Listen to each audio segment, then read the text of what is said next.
오늘 우리에게 내주신 하나님의 귀하신 말씀은 신약성경 빌립보서 3장입니다. 1절에서 9절까지 우리 한 절씩 번갈아 읽으시도록 하겠습니다. 빌립보서 3장 말씀. 끝으로 나의 형제들아, 주 안에서 기뻐하라. 너희에게 같은 말을 쓰는 것이 내게는 수고로움이 없고 너희에게는 안전하니라.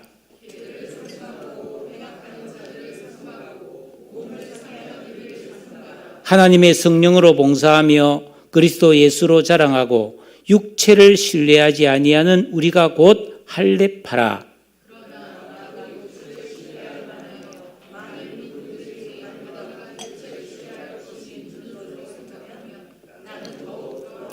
나는 8일 만에 할례를 받고 이스라엘 족속이요 베냐민 지파요 히브리인 중에 히브리인이요 율법으로는 바리새인이요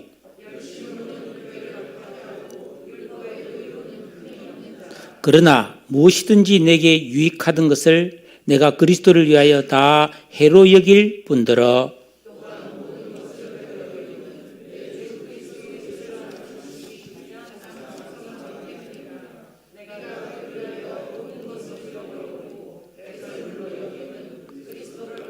다 같이 그 안에서 발견되려 함이니 내가 가진 의는 율법에서 난 것이 아니요 오직 그리스도를 믿음으로 말미암은 것이니 곧 믿음으로 하나님께로부터 난 의라.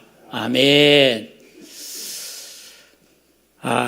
여러분과 함께 이런 참 예배의 자리에서 또 만나서 이 말씀을 전하게 되었는데 오늘 이 말씀은 전하는 저도 참 좀 힘들고 또 이 말씀을 그대로 한번 듣고 순종해 보려는 여러분에게도 쉽지 않다 이런 느낌이 들 수 있는 그런 말씀인데 그것은 우리 생각일 뿐이고 사실 알고 보면 그런 것도 아니다 하는 것을 여러분과 함께 말씀을 드리고 이 말씀을 전합니다. 자, 오늘날 우리가 살아가는 이 세상은 과거에 비해서 굉장히 많이 변화되었죠. 10년, 20년 전과는 전혀 다른 딴판인 세상을 우리는 지금 살고 있습니다. 여러 가지 이야기를 할 수 있겠으나 그중에 최근 신문 칼럼란에 보니까 우리가 살아가는 이 시대를 실시간 사회다 이렇게 말하고 있습니다. 지금 미국에서 어떤 일이 있었다, 영국에서 어떤 일이 있었다, 남미나 아프리카나 어떤 나라에 무슨 일이 있어도 우리는 그걸 실시간으로 알 수가 있습니다. 생중계를 하면 다 알 수 있지 않습니까?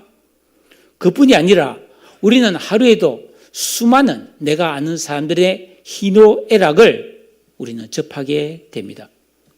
우리 핸드폰, 카톡방 같은 곳에 지인이 어떤 글을 올리면 우리는 싫든 좋든지 반응을 해야 됩니다. 좋아요, 슬퍼요, 축하합니다, 위로합니다, 찬성합니다, 반대합니다, 그런 거를 표현해야 된다는 것입니다. 예를 들어서 내 핸드폰에서 카톡이 왔는데 보니까 아이고 내가 아는 친구나 아는 사람의 집안에 장례가 났다. 아이고 가봐야 되겠구나. 그러면서 위로합니다. 장례 잘 치르기 바랍니다. 이렇게 글을 씁니다. 근데 그걸 딱 끝나자마자 또 카톡이 왔는데 이번에는 누가 생일을 맞이했다든지 결혼을 한다는 또 소식이 왔어. 그러면 축하합니다. 잘 살기 바랍니다. 이렇게 써야 되잖아요.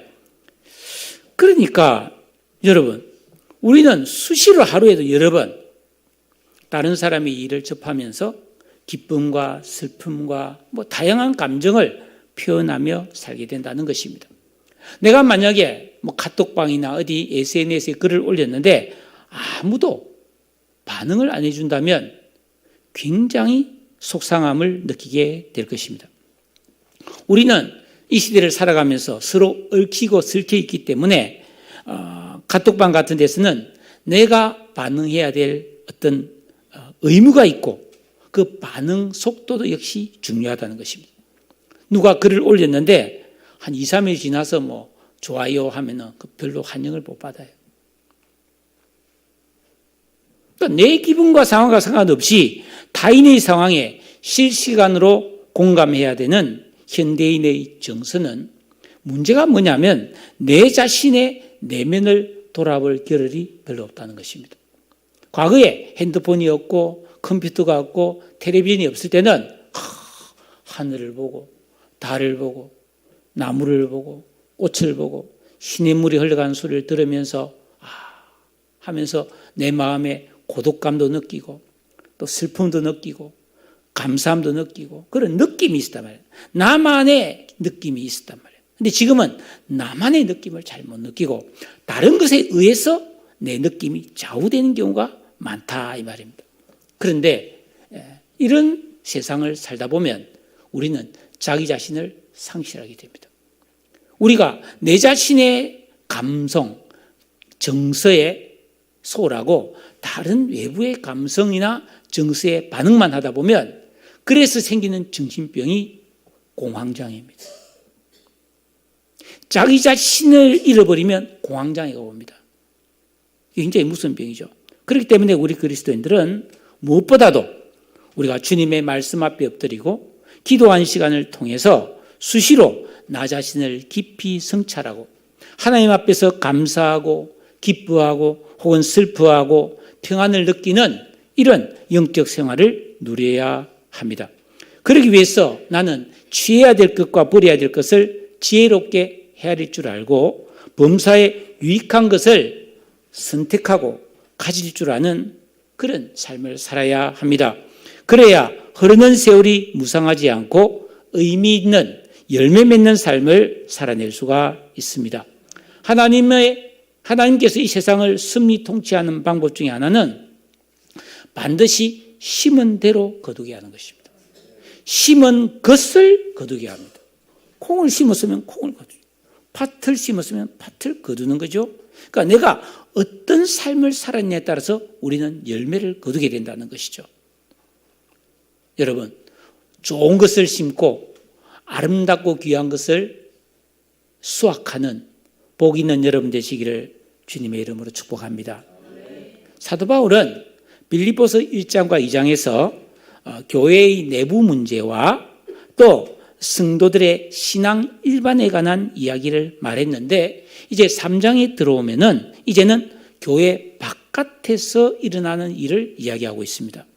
교회 바깥에는 이 진리를 벗어난 이단이나 악의 세력들이 계속해서 성도를 공격하고 교회에 침투하려는 세력이 있다는 것입니다.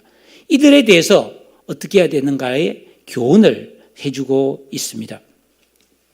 실제로 우리가 살아가는 이 세상에 보면은 이단들이 굉장히 많고 악의 세력들, 거짓 세력들이 너무나 활개를 치고 있습니다. 제가 최근 신문 기사를 보니까 지난 주간에 우리나라 주요 일간지 신문에 이단에 관련한 기사가 굉장히 많이 나오고 있습니다. 뭐 신문사들이야 돈만 주면은 광고를 내주지 않습니까?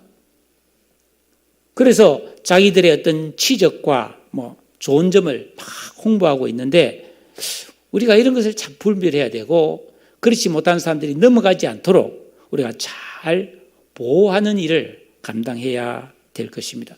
우리가 양의 탈을 쓴 일이 겉으로는 멋있고 아름다우나 속은 아주 악한 그런 비열함을 감추고 있는 세력을 분별하고 물리치려면 우리가 평소에 계명을 지키고 기도함을 통해서 영적 분별력을 구비해야 합니다. 그게 있어야만이 지극히 선한 것과 그렇지 않은 것을 분별해야 올바른 선택을 하며 살 수가 있다는 것입니다. 오늘 3장 1절에 보면 끝으로 나의 형제들아 주 안에서 기뻐하라.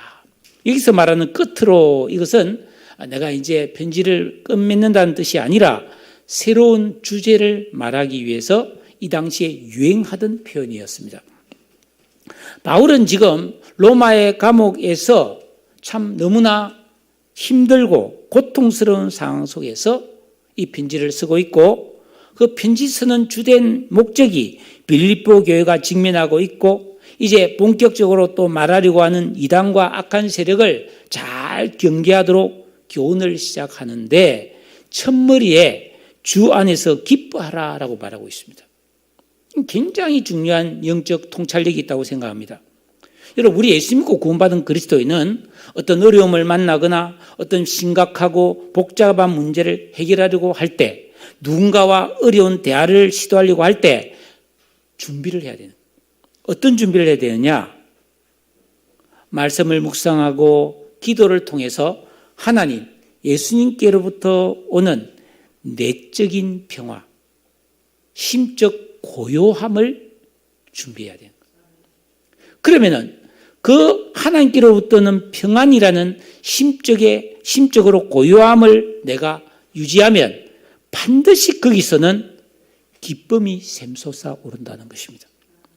그런 평화와 기쁨이 있을 때 말도 하고 행동도 하고 문제 해결에 뛰어드는 것이 안전하고 좋은 그리스도인의 방법인 줄로 믿습니다. 이제 실천을 좀 해보십시오. 어떤 심각한 문제를 해결하려고 할 때 먼저 기도하고, 그래서 고요와 기쁨을 가지고 그 문제를 다루기 시작하면 하나님께서도 도와주실 줄로 믿습니다. 너희에게 같은 말을 쓰는 것이 내게는 수고로움이 없고 너희에게는 안전하다고 말하고 있습니다. 바울은 이 빌립보 교회 성도들에게 항상 하는 말이 뭐겠어요? 바른 믿음을 가지세요. 예수 잘 믿으세요. 거짓 교사와 이단들의 가르침을 조심하세요. 이런 말을 한두 번이 아니라 여러 번 수차례 반복해서 가르쳤는데 지금 또 같은 말을 하겠다는 것입니다. 그렇지만 내가 햇말도 하고 햇말도 하지만 나는 그것을 수고롭게 느끼지 않는다는 것입니다. 기쁘게 이 말을 또 하겠다는 것입니다. 그러니 성도 여러분들께서도 귀찮게 얘기하지 말고 또 같은 말을 하지 말고 경청해 달라고 부탁하고 있습니다. 왜? 그게 여러분의 안전을 위한 것이라는 것입니다. 여러분, 교회의 안전과 성도들의 영적 순수한 신앙을 지키기 위해서는 진리의 말씀을 반드시 반복해서 들어서 체득해야 합니다. 모든 설교자들이 그러하고 저도 또한 같은 심정이 있습니다. 저도 여러분에게 말씀드릴 때마다 항상 계명을 지키세요. 순종하세요. 기도하는 시간을 가지세요. 이런 말씀을 많이 하지 않습니까? 구약성경에서 가장 중요한 신명기의 신자가 한자로 반복하는 신자라고 말했습니다. 실제로 신명기를 읽어보면 주의 계명과 규례와 법도를 지키라는 말이 계속 반복되고 있습니다. 설교자는 앵무새라 놀림을 받더라도 계속 진리의 말씀을 전해야 될 사명이 있습니다. 찬송가 205장에 보면 나 항상 듣던 말씀, 나 항상 듣던 말씀, 주 예수 크신 사랑 또 들려주시오, 이런 찬양이 있는데 우리 성도 여러분께서는 이런 마음으로 진리의 말씀을 즐겁게 계속 들으시기를 주의 이름으로 부탁드립니다. 사도 바울은 이렇게 서론을 말한 다음에 아주 단호한 어조로 2절에 보면은 개들을 삼가고, 좀 과격하죠? 행악하는 자들을 삼가고 몸을 상해하는 일을 삼가해라, 이렇게 말하고 있습니다. 우리가 종종 뉴스를 듣다 보면 개가 사람을 공격해서 사람을 다치게 했다. 근데 이 개들 중에 특히 핏불 같은 거는 한번 물면 절대로 안 놓잖아요. 물고 늘어집니다. 그래서 엄청난 해를 끼치죠. 그것처럼 거짓 교사와 이단은 성도에게 해를 끼치고 한번 물면 안 놔준다는 것입니다. 여러분, 이단에 가입한 사람들이 그만둔다고 해서 그럼 안녕히 가세요, 그런 이단은 없습니다. 못 나가도록 악착같이 붙들어 놓습니다. 조폭, 앵벌이처럼 악의 세력이 특징이 그렇습니다. 그런 자들을 삼가해라는 거예요. 아예 처음부터 관계를 맺어서는 안 된다는 것이죠. 이 삼가해란 말의 원래 뜻은 주의하라, 잘 관찰해서 안목을 가져라는 뜻입니다. 또한 행악자는 악한 일꾼이라는 뜻인데 구원을 받기 위해 율법을 지켜야 된다고 주장하는 율법주의자들입니다. 또 몸을 상해하는 자라는 사람은 이 헬라어로 카타토멘인데 절단한다, 훼손한다. 즉 할례파를 말하는 것입니다. 할례를 받아야 신체의 일부를 잘라내야 그게 구원의 조건이 된다고 주장하는 자들이라는 거예요. 이런 자들은 그리스도인들은 삼가해야 된다. 실제로 사도 바울이 복음을 전하는 곳에는 이런 개 같은 자들과 행악하는 자들과 이 할례파들이 끈질기게 따라다니면서 복음 전파를 방해했습니다. 성도는 지금도 늘 이 진리를 우리가 깨닫고 진리를 따라 살기 위해서 이런 악한 자들을 삼가하는 분별이 있어야 될 줄로 믿습니다. 접촉과 교제를 삼가해야 됩니다. 3절에 하나님의 성령으로 봉사하며 그리스도의 예수로 자랑하고 육체를 신뢰하지 아니하는 우리가 곧 할례파라. 바울은 성도들에게 올바른 신앙생활을 하기 위해서는 삼가해야 될 뿐만 아니라 적극적으로 어떻게 해야 되는가를 말씀하고 있습니다. 이 거짓 교사들은 율법을 지켜야 된다, 할례를 받아야 된다, 그래야 진짜 구원을 얻는 것처럼 자랑하고 선전하고 있지만 진정한 구원은 오직 예수 그리스도의 십자가의 복음을 믿고 구원받은 우리가 진짜 구원받은 할례파와 같다고 선포하고 있는 것입니다. 그 근거로 세 가지로 말을 하고 있는데 첫째가 뭡니까? 성령으로 봉사한다는 것입니다. 이 성령으로 봉사한다는 말은 오직 예수 믿고 구원받은 사람만 가능한 일입니다. 예수 믿고 구원받으면 그 구원의 확실함을 보증하기 위해서 하나님이 그 성도의 심령에 성령을 보내주시잖아요. 우리는 그 성령의 감동에 의해서 예배도 드리고 기도도 하고 봉사도 하고 어떤 일을 하게 된다는 것입니다. 그런데 율법을 지키거나 할례를 받는다고 하는 그 사람들은 성령이 없습니다. 왜냐하면 요한복음 3장 6절에 보니까 육으로 난 것은 육이요 영으로 난 것은 영이라고 말씀했습니다. 그러니까 육체에 어떤 표시를 했다고 해서 그게 하나님 앞에 영광이 되지는 않는다라는 것입니다. 그러니까 구원받은 그리스도인은 예배를 드릴 때도 성령에 감동되어서 드리는, 이게 성령으로 봉사하는 거죠. 우리가 어떤 교사를 하거나 성가대를 하거나 안내를 서거나 예배를 드리면서 여러분이 앉아서 드리는 찬송과 기도도 역시 성령의 능력으로 하실 때에 그게 하나님이 기뻐 받으시는 예배가 되고 찬송이 될 줄로 믿습니다. 두 번째는 그리스도 예수로 자랑하고 그랬습니다. 여러분, 사람에게는 누구나 각자의 가치관이 있습니다. 무엇을 더 중요시 여기고 무엇을 덜 중요시 여기고 하찮게 여기는지 나름대로의 기준이 여러분에게는 다 있을 것입니다. 그래서 내가 그 기준에 의해서 좋은 것을 가지고 있으면 자랑을 할 수 있게 되고 좋지 못한 것을 가지면 부끄러움을 느끼게 되어 있죠. 그래서 사람들은 부끄러운 것은 될 수 있는 대로 감추고 자랑할 것은 사람 앞에 드러내고 싶은 본능이 있습니다. 그렇기 때문에 그 사람이 무엇을 자랑하느냐가 그 사람의 영적 수준이라고 할 수가 있습니다. 그런데 이 당시에 거짓 교사들의 특징은 자기 육체를 자랑했다는 겁니다. 내가 이런 사람이야. 나 할례 받았어.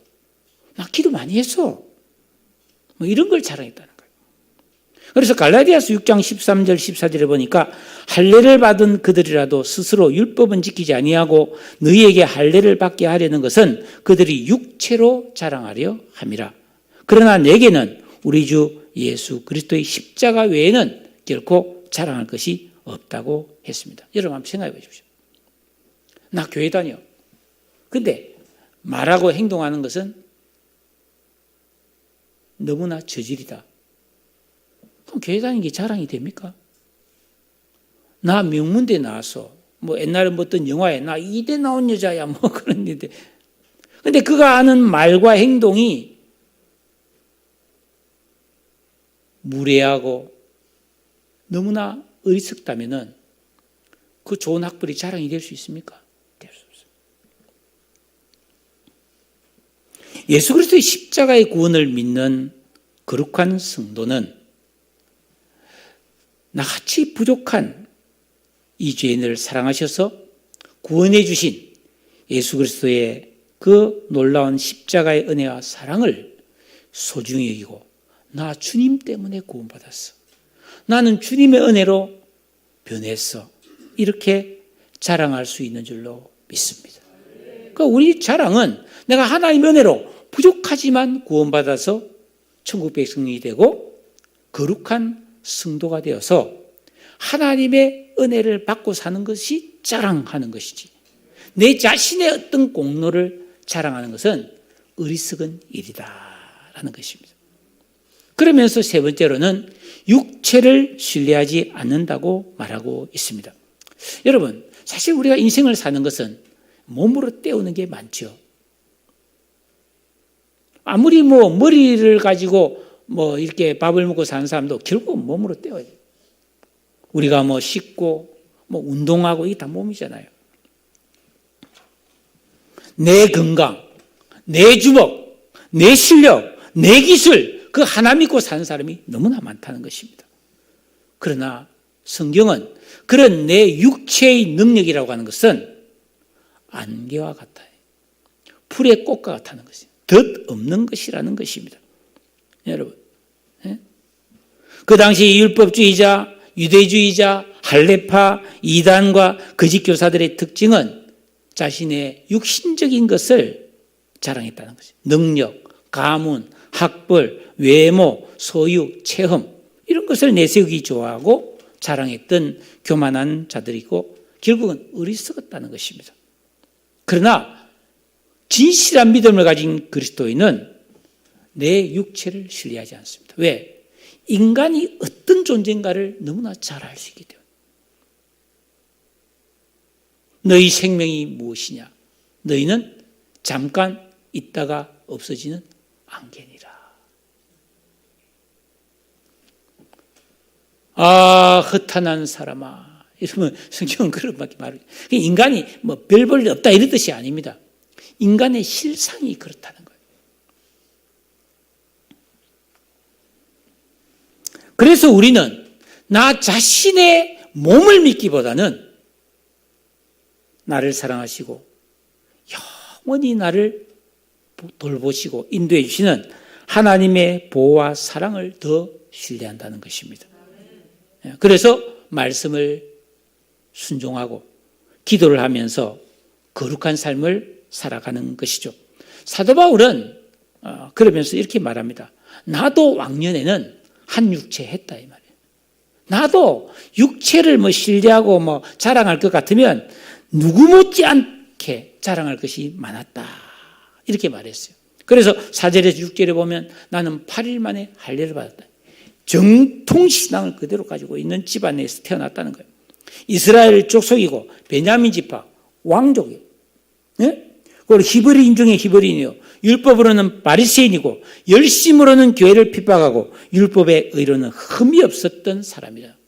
네? 지금 너희들 이단들이 자랑하고 이렇게 내세우는 그거 누구보다도 철저하게 내가 그걸 다 가져봤고 누려봤던 사람이라는 것입니다. 학벌도 남달랐다는 거죠. 사도행전 22장 3절에 보니까 나는 유대인으로 가말리엘의 문화에서 우리 조상들의 율법에 엄한 교훈을 받았고 오늘 너희 모든 사람처럼 하나님에 대하여 열심히 있다. 즉 서울대 나오고 하버드 대학 나왔다. 이런 수준이었어 그 당시에. 좋은 집안에 있었고 로마의 시민권을 가지고 있었고 그렇잖아요. 그러나 그렇게 대단한 줄 알았는데 바울이 나중에 진리를 깨닫고 보니까 로마서 10장 3절에 있는 것처럼 하나님의 의를 모르고 자기 의를 세우려고 힘써 하나님의 의를 복종하지 않았다. 자기 딴엔 잘났다고 이리 뛰고 저리 뛰고 했는데 알고 보니까 힘써서 딴 길로 갔다는 거예요. 여러분, 우리가 고속도로에서 길을 잘못 들어서 열심히 달리면 어떻게 돼요? 목적지에서 자꾸 멀어집니다. 내비게이션을 타고 이게 켜고 가다 보면은 예를 들어서 좌회전하세요. 길을 잘못 들면 목적지에서 멀고 먼 길을 돌아와야 됩니다. 뭐 그런 표시 있잖아요. 지금 그 말 하고 있는 거예요. 우리가 인생을 살아가는데 정확하게 올바른 방향과 목적을 정해놓지 않으면 우리는 뭐예요? 자꾸 엉뚱한 길로 가고 있는 거예요.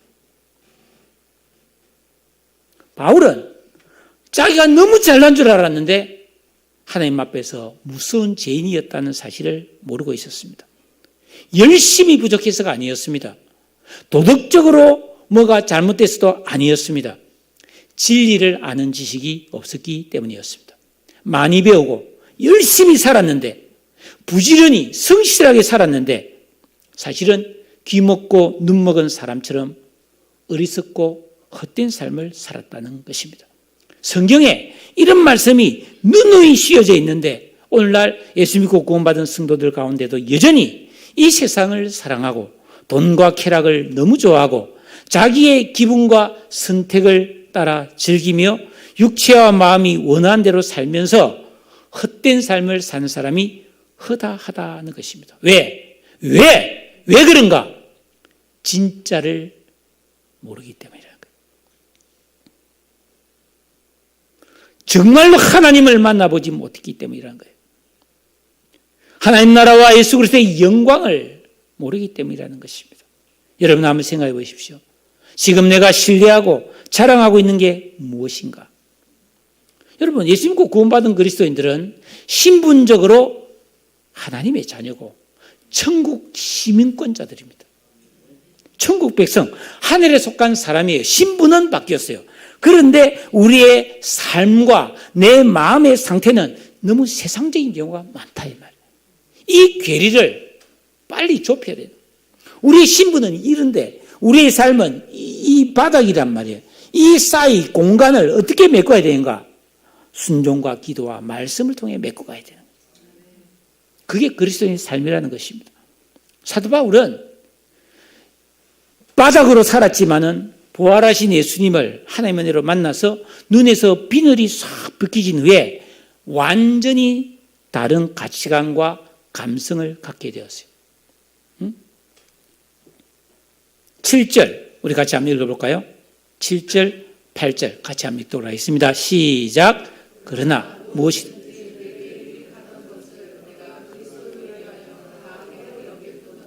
또한 모든 것을 해로 여김은 내 주 그리스도 예수를 아는 지식이 가장 고상하기 때문이라. 내가 그를 위하여 모든 것을 잃어버리고 배설물로 여김은 그리스도를 얻고. 자, 사도 바울이 그 예수 믿기 전에는 학벌, 열정, 자기가 아는 지식, 자기 가문, 능력, 이게 세상을 살아가는데 굉장히 유리한 강점이었다는 것입니다. 사실 그렇잖아요. 우리 사회에서 뭐 금수저, 흙수저 많이 나누잖아요. 딱 태어났는데 우리 부모가 재벌이다. 엄청난 특혜가 있죠. 부모가 아주 성품이 좋은 화목한 가정에 태어났다. 얼마나 강점입니까? 태어났는데 천부적인 재능이 있다.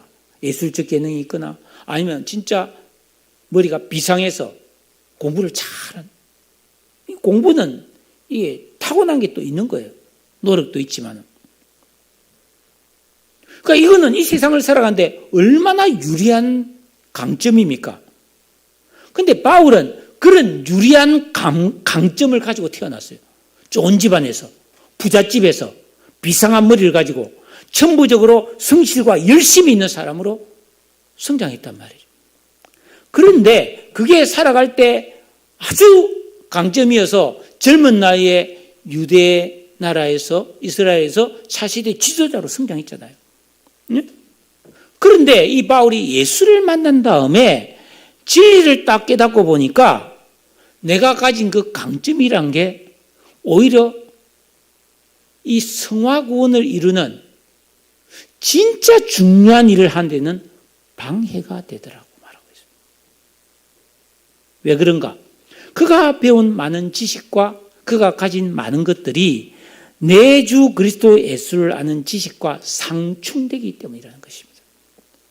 자, 여러분 이 말씀 들을 때 조금 여러분 마음의 심리 상태가 어떤지 궁금한데 여러분, 우리가 예수를 잘 믿는데 가장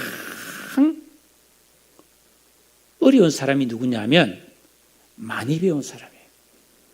많이 가진 사람이에요.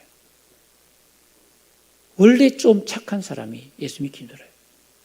너무 가정이 행복하고 너무 가족이 화목하고 사랑하는 사람은 예수 믿기가 좀 어렵습니다. 바울은 불가능한 건 아니에요. 좀 어렵다고 내가 말했습니다. 그런 사람도 예수 잘 믿는 사람 많아요. 불행해야 예수 잘 믿냐? 그건 아니죠. 일반적으로 그렇다는 것입니다. 자, 사도 바울은 예수를 딱 믿고 나서 가장 중요한 게 뭔가를 깨달았어요. 이것을 빌립보 입장에서는 지극히 선한 분별력을 갖게 되었다는 거예요. 이 가치관이죠. 대부분의 사람들 우리는 다 돈 좋아하잖아요. 출세하는 거 좋아하잖아요. 잘 먹고 즐기는 거 좋아하잖아요. 쾌락 좋아하잖아요. 근데 그게 보통 사람인데 어떤 사람은 그런 것을 아주 하찮게 여기고 우리가 볼 때는 말도 안 되는 고생하는 길을 택한 사람이 들어 있습니다. 많습니다. 그런 사람이. 지금도 여러분 알프스라든지 에베레스트 이런 데 가면요. 평생 그 눈 덮인 산, 동굴 속에서 영적 수련을 한 사람이 굉장히 많습니다. 유럽 같은 데도 봉쇄 수도원이라는 게 있습니다. 한번 들어가면 못 나온 수도원이 있어요. 거기 가서 평생 노동과 기도를 하면서 평생 예수님 닮기 위해서 일생을 바친 사람이 무지 많습니다. 우리나라에도 봐도 스님들만 해도 물론 좀 돌팔이 중도 있지만은 신실한 중들도 많잖아요. 스님들이 머리 깎고 고기도 안 먹고 결혼도 안 하고 평생 그렇게 돌을 닦는 분들이 많잖아요. 왜 그러겠어요? 왜 그렇습니까? 뭔가 이 세상에서 잘 먹고 잘 사는 것보다 더 좋은 뭔가를 발견했기 때문 아니겠어요?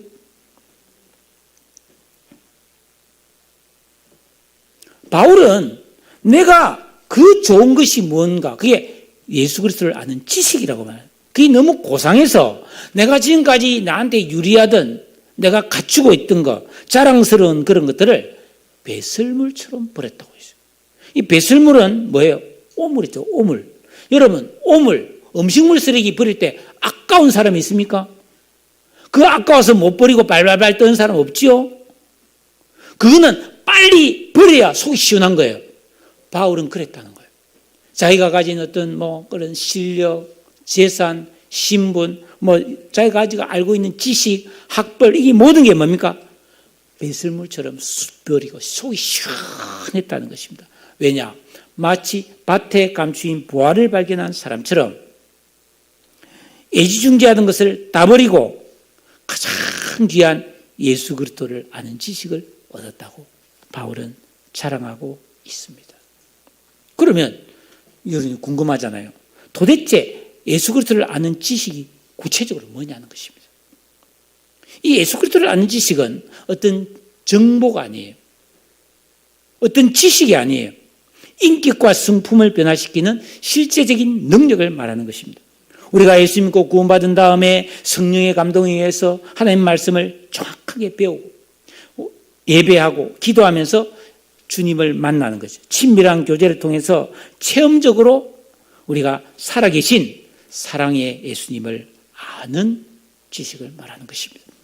이 지식을 소유하면 보통 사람들은 먹고 사는 문제가 중요하고 이 세상에서 행복하게 기쁘게 살고 혹은 인생에 닥치는 시련과 고통을 해결하는 게 가장 큰 문제지만은 이런 진짜 예수를 아는 지식을 갖게 되면 나도 예수님처럼 되고 싶다. 주 예수를 깊이 아는 놀라운 은혜를 누리고 싶다. 내가 예수 그리스도의 마음을 품은 그런 거룩한 사람으로 변모되는 이것이 가장 중요한 내 인생의 목표가 된다는 것입니다. 왜냐하면 우리 육체의 즐거움과 만족보다도 이 심령에서 생겨나는 변화가 훨씬 더 참된 기쁨과 만족을 가져다 주기 때문이에요. 그러니까 사람은 영적 존재라서 여러분도 그렇잖아요. 맛있는 거 한 번, 두 번 먹으면 질리잖아요. 더 맛있는 걸 찾잖아요. 사람이 누릴 수 있는 최고급 기쁨이 하나님 만나는 기쁨이에요. 진리를 깨닫는 기쁨이라는 것입니다. 보이는 것은 잠깐이지만 보이지 않는 것은 영원합니다. 그래서 사도 베드로서 마지막 3장 18절에서 오직 우리 구주 예수 그리스도의 은혜와 그를 아는 지식에서 자라가라. 이제와 영원한 날까지 영광이 그에게 있을지어다 말했습니다. 이것은 우리가 살아가면서 열심히 학생이 공부하고 직장 생활에서 더 연구하고 또 아름다운 인간관계를 맺으면서 사람을 알아가는 그런 것이 무가치하단 말이 아니에요. 우선순위의 문제라는 거예요. 우리가 무엇을 가장 중요시 여기며 사는가, 이게 그 사람의 가치를 만든다는 것입니다. 바울은 이 진리를 깨달았기 때문에 어떤 명예나 이익과 사상과 지식보다 주님을 아는 것이 가장 고상하다. 여러분, 저질과 고상함은 다르잖아요. 우리 그리스도인은 고상해야 됩니다. 고상한 사람, 가장 고상한 사람이 그리스도인입니다. 왜? 일단 그리스도인은 왕족이에요. 하나님 자녀잖아요. 성경에서 여러분은 왕의 자녀예요, 왕자예요, 공주예요 말을 안 하고 있어도 우리는 왕족이에요. 그걸 장차 왕 노릇할 사람들이에요. 막 부귀영화를 누린다는 그런 의미의 왕이 아니라 공의롭고 의롭고 거룩한 왕족이단 말이에요. 그래서 우리는 일단 그리스도인은 고상한 삶을 추구해야 될 줄로 여러분 믿으시기를 주의 이름으로 축복합니다. 그리고 이런 고상한 믿음의 삶을 살아야 우리는 하나님 나라에 가서 정말 좋은 것을 누릴 수 있어요. 네. 오직 하나님만이 우리에게 구원과 영생과 천국을 줍니다. 이런 분별력이 생겨야 진정한 그리스도의 삶이 가능해집니다. 그런데 여기서 우리가 꼭 한 가지 짚고 넘어가야 될 것이 있습니다. 이토록 고상한 예수 그리스도를 아는 지식을 얻으려면 먼저 내가 유익하게 느끼는 것, 자랑스럽게 이기던 세상의 것은 좀 버려야 된다는 거예요. 이걸 어려워하는 거예요, 사람들이. 못 버리는 거예요. 이걸 잡고 못 놓는 거예요. 바울은 버렸습니다. 버릴 뿐 아니라 오히려 그걸 해롭다고 생각했습니다. 배설물로 취급했습니다. 그럼 성경에 보면은 버리고 얻은 이야기가 참 많이 나오더라고요. 여러분, 마가복음 1장에 우리 좀 큐티하잖아요. 예수님께서 베드로와 안드레를 나를 따라오너라 했을 때 그들은 어부인데 배와 그물을 버려두고 예수님을 따라갔습니다. 야고보와 요한은 가족을 버리고 따라갔습니다. 아브라함은 고향과 친척과 아버지 집을 버렸고요. 하나님께서 독자 이삭을 바치라 했을 때 이삭을 기꺼이 포기할 정도였습니다. 모세는 애굽의 왕자로서 모든 보화와 명예를 버렸습니다. 그래서 믿음의 조상이 되고 출애굽의 지도자가 되고 우리 주님의 제자가 되었습니다. 세상 것을 버리고 영원한 것을 얻었던 사람들이죠. 실제로 여러분, 우리나라에 구한말, 조선 말기에 왔던 선교사들이 얼마나 수천 명이 왔습니다. 수백 명이 왔습니다. 미안합니다. 수백 명이 왔는데 전부 미혼인 남녀 청년이거나 갓 결혼한 신혼부부들이 많이 왔습니다. 그래서 그 사람들은 그 당시에 진짜 엘리트들이었거든요. 의사들이고 대부분 법대를 나오고 문학과를 했던 정말 그 당시에 엘리트들이었어요. 그런데 그들이 그 당시에 조선에 선교사로 오는 것은 거의 90% 죽으러 가는 거였어요. 실제로 양화진의 외국인 그 선교사 묘지에 가보면 어린아이가 많이 무덤이 많아요. 왜냐하면 아이가 태어났는데 우리나라에 뭐 소아과가 있습니까? 뭐 분유가 있습니까? 우리나라에? 아무것도 없어요. 풍토병으로 다 죽었어요. 그리고 젊은 20대 선교사가 와가지고 1년, 2년, 3년 안에 죽은 사람이 무지 많습니다. 우리나라가 그 당시 위생 상태가 장난이 아니었어요. 그 왜 왔습니까?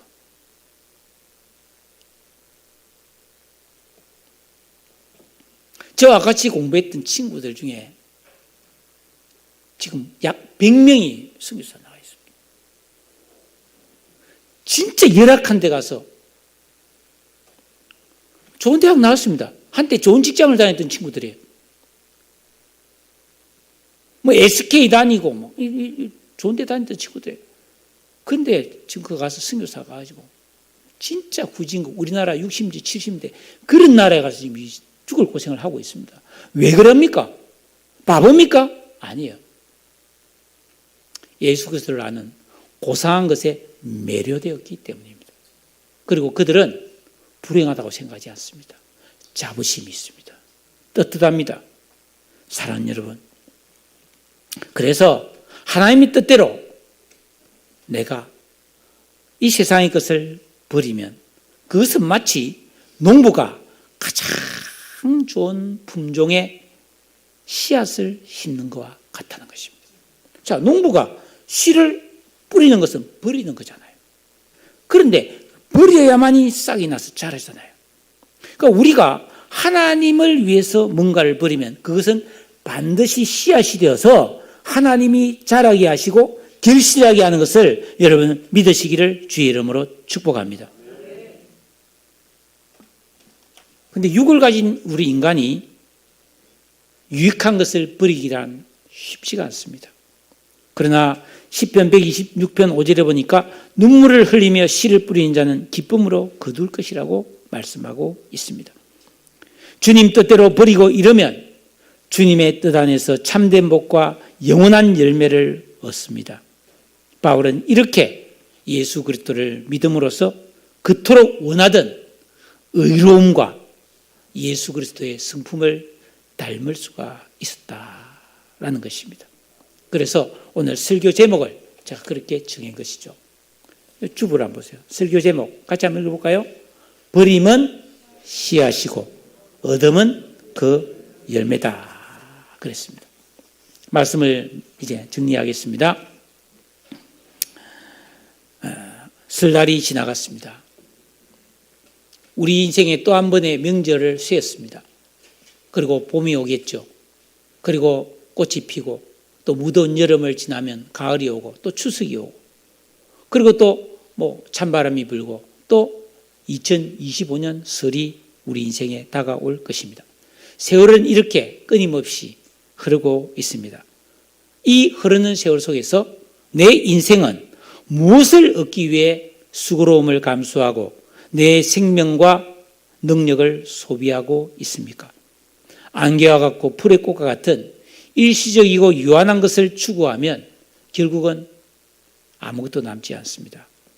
그러나 예수 그리스도 안에 있는 이 거룩한 진리를 깨닫고 허망한 것을 버리고 가장 고상한 진리 예수 그리스도를 기피하는 그 은혜를 사모하여 진정한 영적 생활에 힘쓴다면 우리 인생에는 아름답고 귀한 영원한 열매가 맺어져서 누리고 또 나눌 수 있는 복과 상이 있는 승리하는 삶이 될 줄로 믿습니다. 성도가 받을 복은 이런 것입니다. 우리 서해왕순교회 성도들 오늘 함께한 우리 모든 그리스도인들은 이 길을 갈 수 있기를 축복합니다. 명절에도 바쁠 때에도 인생의 희로애락이 나를 울게 하거나 웃게 할 때도 내 마음에는 고요함이 있고 이 믿음의 길을 언제나 의식하면서 걸어가는 우리 모든 성도 되시기를 주님의 이름으로 축복합니다. 기도하겠습니다. 우리 같이 한번